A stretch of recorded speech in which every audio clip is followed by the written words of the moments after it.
Respiration. Respiration में क्या होता है कि डाइजेस्टिव सिस्टम के बारे में तो हम लोग आगे डिस्कस कर चुके हैं प्रीवियस क्लास में। तो अब रेस्पिरेशन में क्या होता है, the food material taken in during the process of nutrition is used in cells to provide energy for various life processes. जो भी न्यूट्रिएंट्स हम फूड मटेरियल से हमें मिला है उसका यूज़ कहाँ होता है, सेल यूज़ करता है। किस लिए, तो उससे जब सेल यूज़ करता है उससे एनर्जी प्रोवाइड करता है और इससे हमारा लाइफ प्रोसेसेस हमारा चलता रहता है।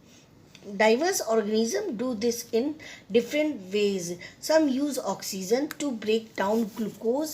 कुछ ऑक्सीजन यूज़ करके ग्लूकोज में ब्रेक हो जाते हैं completely into carbon dioxide and water. किस में होते हैं, तो ऑक्सीजन और ग्लूकोज क्या होता है कि हमारा कन्वर्ट हो जाता है कार्बन डाइऑक्साइड एंड वाटर में। Some use other pathway that do not involve oxygen. कुछ यूज़ होता है क्योंकि जिसमें ऑक्सीजन इन्वॉल्व नहीं होता है। In all cases the first step is break down of glucose. जब ग्लूकोज का हमारा ब्रेक डाउन होता है a 6 carbon molecule into a 3 carbon molecule called पायूरेट। ये क्या होता है कि कार्बन डाइऑक्साइड में हमें पता ही है कि हमारा कितना होता है, 6 कार्बन की 6 मॉलिक्यूल्स होते हैं। जब वो ब्रेक होता है तो वो 3 मॉलिक्यूल्स में चेंज होता है और जब 3 में चेंज हो जाता है तो वो हमारा क्या हो जाता है, पायूरेट हो जाता है, पायूरेट। ठीक है, this process take place in the cyto. ये जो प्रोसेस होता है साइटोप्लाज्म के अंदर होता है। ठीक है, इतना समझ में आ गया। फॉर द पाइरूवेट में be converted into ethanol and carbon dioxide. और ये जो पाइरूवेट है ये हमारा किस में ब्रेक होता है, कन्वर्ट होता है, तो इथेनॉल और कार्बन डाइऑक्साइड में हो जाता है। This process take place in yeast during fermentation. और यही प्रोसेस हमारा जो फर्मेंटेशन होता है उस समय भी होता है। Since this process take place in the absence of air यानी ऑक्सीजन, ये जब ऑक्सीजन नहीं प्रेजेंट होता है उस कंडीशन में it is called anaerobic respiration. और ये हमारा एनारोबिक रेस्पिरेशन कहलाता है। जब ऑक्सीजन का यूज़ नहीं होता है तो हमारा एनारोबिक रेस्पिरेशन होता है, कहलाता है, कह लो आप। breakdown of pyruvate using oxygen take place in the mitochondria. और जब हमारा ऑक्सीजन यूज्ड होता है तो वो take place in mitochondria. Mitochondria में हमारा इसका यूज़ होता है। This process breaks up the 3 carbon pyruvate molecule to give 3 molecules of carbon dioxide and other product water। यानी जब हमको इस प्रोसेस में पायरूवेट के 3 कार्बन मॉलिक्यूल्स मिलते हैं और वाटर भी इसके साथ हमें मिलता है। This process take place in the presence of oxygen. ये जो प्रोसेस होता है ये ऑक्सीजन की प्रेजेंस में होता है। It is called aerobic respiration. और ये एरोबिक रेस्पिरेशन कहलाता है। एनारोबिक यानी ऑक्सीजन की प्रेजेंस नहीं होती है। एरोबिक मीन्स यानी ऑक्सीजन प्रेजेंट रहता है तो उसको हम एरोबिक रेस्पिरेशन कहते हैं। The release of energy in the aerobic process is a lot greater than in the anaerobic process. The release of energy aerobic process में एनर्जी ज़्यादा हमें मिलती है। Sometimes when there is a lack of oxygen in our muscle cells. अगर जब हमारी oxygen कम हो जाती है या कमी हो जाती है तो उस कंडीशन में हमारा दूसरा रास्ता होता है। वो क्या होता है, पायरूवेट हमारा जो is taken, pyruvate is converted into lactic acid acid which is also 3 carbon molecule. यानी जब प्रेजेंस रहा तब तो पायरूवेट हमारा ब्रेक हो रहा है, लेकिन अगर हमारे में ऑक्सीजन की थोड़ी कमी हो जाएगी तो उस कंडीशन में हमारा जो ये लैक्टिक एसिड में चेंज होगा, पायरूवेट में नहीं चेंज होगा। फिर उस कंडीशन में लैक्टिक एसिड में चेंज हुआ which is also 3 carbon molecule. वो भी पायरूवेट की तरह ही 3 मॉलिक्यूल कार्बन के होते हैं. This build up lactic acid in our muscles during sudden activity causes cramps. अगर इसमें क्या होता है कि मसल्स के द्वारा लैक्टिक एसिड हमारा यूज़ करें. यहाँ पे फिगर 6.8 है जिसमें पूरा आपको बताया गया है कि कैसे कैसे क्या हुआ है इसमें. जैसे break down of glucose by various pathway. जैसे ग्लूकोज है आपका 6 मॉलिक्यूल्स होता है. साइटोप्लाज्म में ये एक प्रोसेस होता है. किसमें ब्रेक होता है तो पाइरूवेट में होता है. जो कितने उसमें कार्बन के कितने मॉलिक्यूल होते हैं तो 3 मॉलिक्यूल होते हैं. और आपको क्या मिलता है एनर्जी. यानी ग्लूकोज आपका साइटोप्लाज्म में इसका प्रोसेस होता है ब्रेक होके पाइरूवेट में और एनर्जी में हमें. फिर पाइरूवेट हमारा फिर से ये ब्रेक होता है तो किसमें जैसे एब्सेंस ऑफ ऑक्सीजन रहेगा तो ये ethanol plus carbon dioxide plus energy में ब्रेक हुआ. अगर लैक ऑफ ऑक्सीजन यानी मतलब ऑक्सीजन की कमी होगी उस कंडीशन में लैक्टिक एसिड और प्लस एनर्जी हमारा मिलेगा. ये भी 3 कार्बन मॉलिक्यूल ही होंगे. प्रेजेंस ऑफ ऑक्सीजन और ये प्रोसेस माइटोकॉन्ड्रिया में होता है. तो किसमें अगर हमारा ब्रेक होगा तो carbon dioxide plus water plus energy. The energy release during cellular respiration is immediately use to synthesise a molecule called ATP.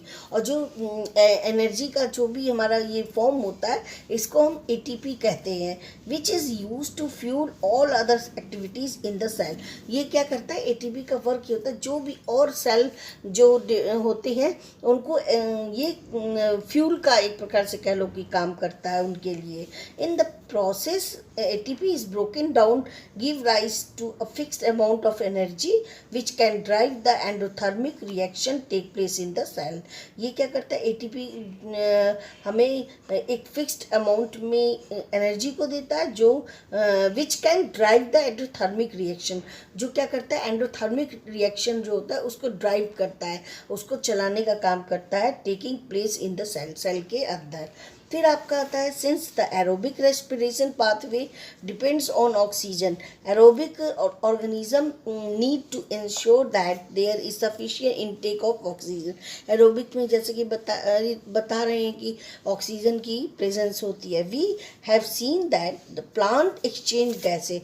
अभी तक हम ह्यूमन बींग्स में स्टडी कर रहे थे. अब प्लांट में इसका कैसे एक्सचेंज होता है तो ये एक्सचेंज स्टोमेटा के थ्रू होता है. स्टोमेटा के थ्रू होता है and the large intercellular space ensure that all cells are in contact with air.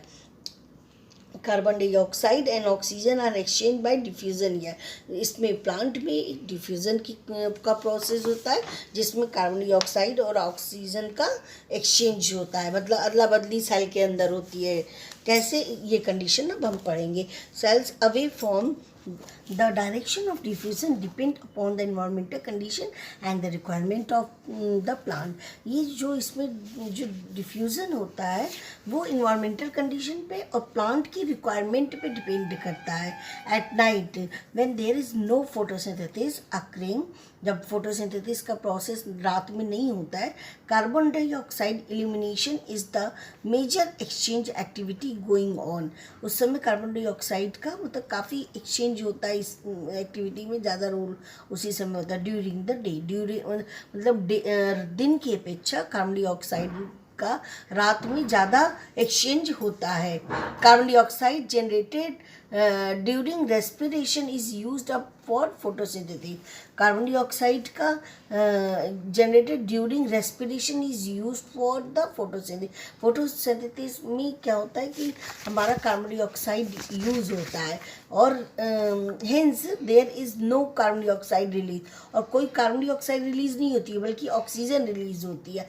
ठीक उसका अपोजिट रेस्पिरेशन में होता है. Oxygen release is the major event at this time. इसमें आप ये भी कह सकते हो जो प्लांट में फोटोसिंथेसिस का प्रोसेस होता है ना उसके ठीक अपोजिट रेस्पिरेशन का होता है. In human beings air is taken into the body through the nostril. जो भी ह्यूमन बींग्स होता है हम सांस जो लेते हैं कैसे लेते हैं नॉस्ट्रिल के थ्रू. हमारा इसके अंदर जब एयर पास होता है तो हमारा प्रोटेक्ट करने का काम जो हमारे हेयर होते हैं नॉस्ट्रिल में, हमारे नोज़ के अंदर जो हमारे हेयर होते हैं, वो हमारा क्या होता है, डस्ट पार्टिकल को वहीं पे रोक लेता है। और जो हमारी फ्रेश एयर होती है, ऑक्सीजन होती है, वो हमारे बॉडी के अंदर चली जाती है।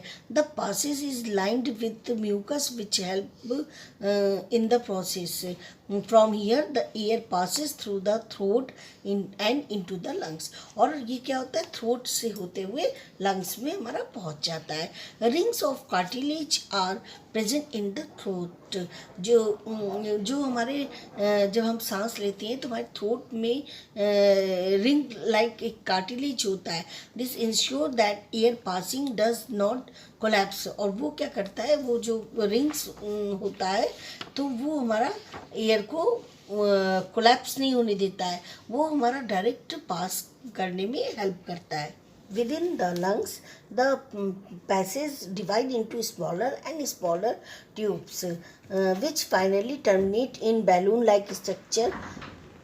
विदिन द लंग्स के अंदर क्या होता है कि ये स्मॉलर ट्यूब्स में जो हमारा होता है ये एयर जाता है, which finally terminate into balloon like structure. फिर बैलून लाइक स्ट्रक्चर होता है which are called alveoli.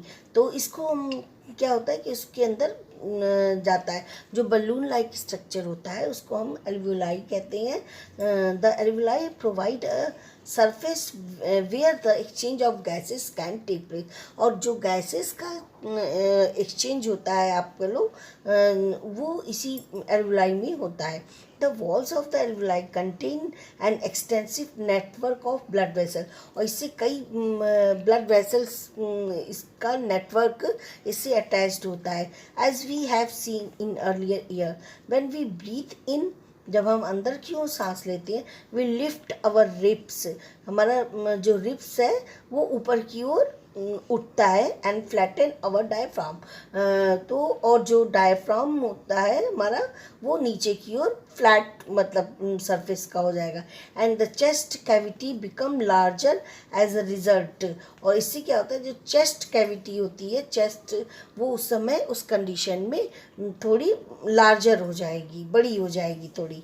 Because of this air is sucked into the lungs and fills the expanded alveoli। और जब ये एक्सपेंड फॉर्म यानी कि जब हमारा थोड़ा बढ़ा हुआ भाग होता है, पार्ट हो जाएगा, तो उस समय तुरंत एयर क्या हो जाएगी, एंटर हो जाएगी।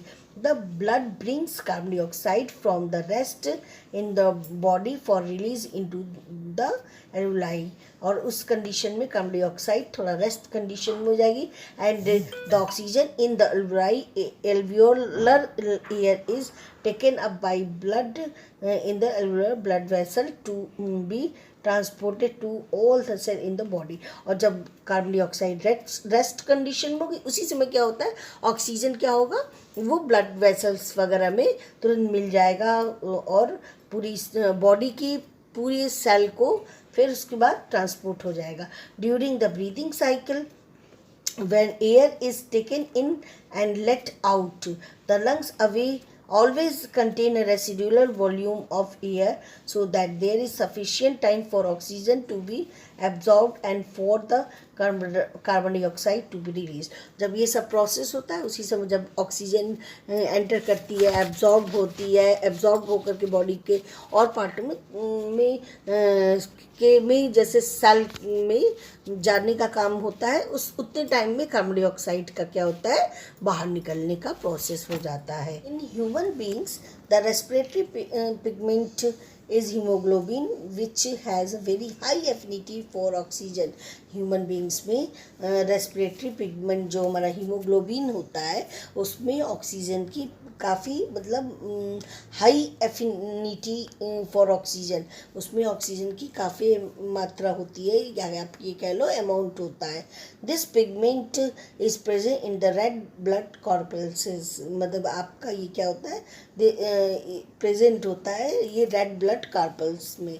Carbon dioxide is more soluble in water than oxygen. Oxygen की अपेक्षा कार्बन डाइऑक्साइड जो होता है वाटर में ज़्यादा सॉल्युबल होता है, और hence is mostly transported in the dissolve form in our blood, और hence is mostly transported in the dissolve form in our blood, और ब्लड में हमारा ट्रांस